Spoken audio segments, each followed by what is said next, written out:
Well, good morning, everyone. We are here at FDR State Park, Pine Mountain, Georgia. This is actually the first out-of-state state park that Roddy and I ever went to when we started camping. So we're glad to be back. It's actually our third time here. We have started a tradition with one of our grandchildren, and we're come to the Fantasy and Lights of Callaway Gardens, and that's on tap for tonight. So we're getting really excited about that. We're also going to have a video on the light show tonight, so be sure to watch for that. And I like my glasses. Over here on the left is the playground for the campground, and I believe it's relatively new. It wasn't here 2 years ago when we were here. It's a pretty cool little playground, interactive.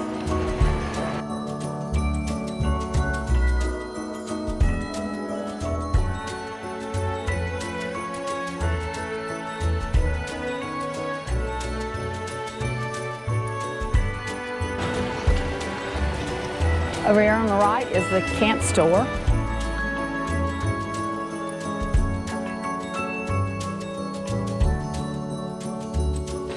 And then over there on the left, you got the lake. I think it's Lake Delano for Franklin Delano Roosevelt.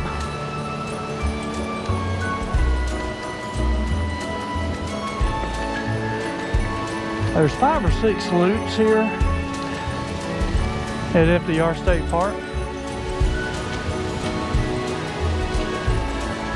There's 5. I think there's 6 because the 5 is Pioneer. I think 6 is over by itself. Oh, you're probably... 6 is the one we stayed on the first time we were here. Oh, okay, gotcha.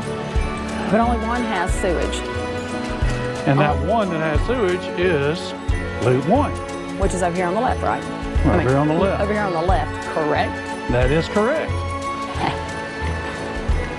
Also, one thing you need to watch out for if you're going to book here is not all sites have 50 amp service. So if you need 50 amp service, make sure you verify that the site we thought we were getting a campsite with 50 amp. It's been a while since we booked, so I don't know if I thought that or if I just thought they all had 30 amp. But regardless of it being wintertime, we don't really need to run our air conditioner. Isn't that the only reason we would have to have a 50 amp? You're right. The only reason we would need 50 amps is if we wanted to run both ACs.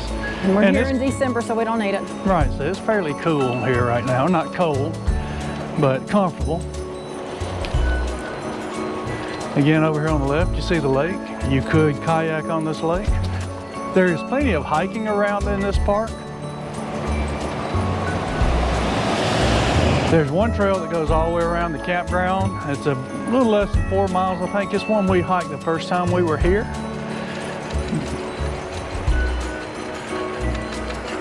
There's over 9,000 acres in this state park.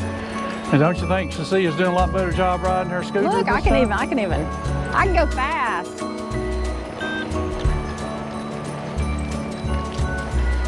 I can make turns without squealing. And I think it's the first time I've seen her wear glasses that weren't good ours. You're probably right. Those are her. I had to be in the spirit this time. Those are her festive glasses. Oh, festive glasses.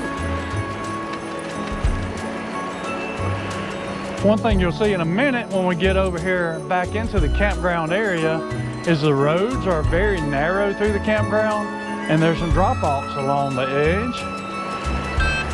So if you're pulling a fairly large rig, you need to go slow and be careful because it's curvy. Oh my God, yesterday when you were backing in, Rodney, I just about had a heart attack because I thought you were going to turn over into that hole over. Yeah, our campsite has a culvert on both sides of the pad, and it's very narrow to back in. And she was about to have a fit. And she was watching her side, and I was watching my side, and she thought I wasn't paying attention and was going to back in. Yeah, I could just see that camper and trailer tumping over into the culvert. And she was more scared because my grandson was in the truck with me. It wasn't me that she was worried about. Yep. I was more concerned about my grandchild.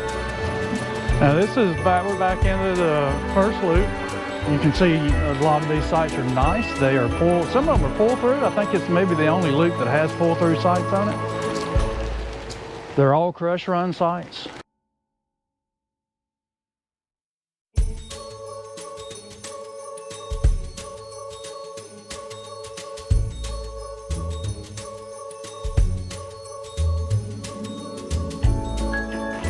of these sites over here in this first area are really nice. That one down there on the bottom of the hill, and it's right on the lake.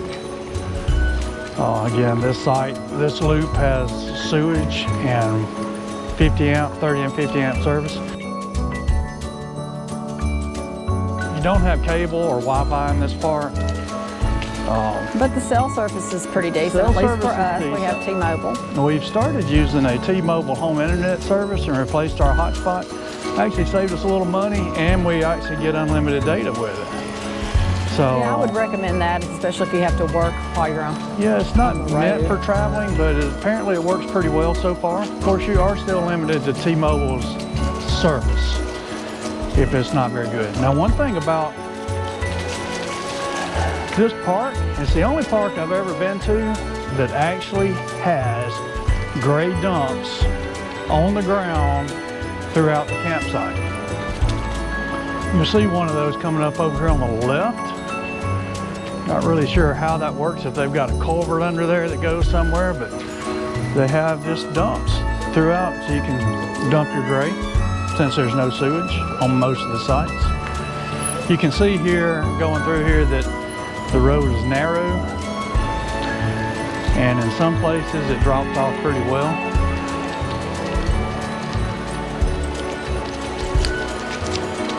I'm not sure if you've mentioned this or not, but each of the areas has their own bathroom, and all the bathrooms are pretty nice. Yeah, I didn't mention it, and they are. Each loop has its own bathroom, like she said, and they are really nice and clean. You have to repeat everything I say.